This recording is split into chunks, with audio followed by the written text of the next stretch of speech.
हे बघा, मी काल जे बोललो त्याहून मी मागे हटणार नाही आणि मी जे काही बोललो ते सत्य आहे. शिवसेना फुटल्याचं दुःख हे आजही मला आहे.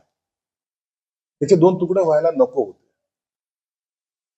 कारण काय आहेत ते सर्वांना माहिती. भविष्यात तुम्ही एकत्र येणार का?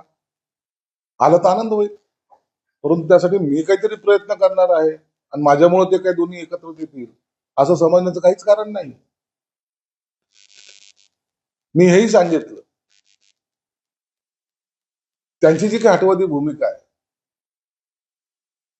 पक्ष संपला तरी चालेल, परंतु आपली भूमिका भूमिका ते सोडायला तयार नाही. आणि त्यांनी एकत्र यायचं का नाही यायचं, शिंदे साहेबांनी काय निर्णय घ्यायचा, उद्धव साहेबांनी काय निर्णय घ्यायचा, यामध्ये मी कोणता विद्वान आहे असा की मी त्यांना लोकांना चला तुम्ही हा निर्णय घ्या, तुम्ही हा निर्णय घ्या. म्हणून होईल जी घटना घडेल त्याचा आनंद निश्चित असेल, परंतु त्याच्यासाठी मी काही वेगळा प्रयत्न करेल असं समजण्याचं काहीच कारण नाही.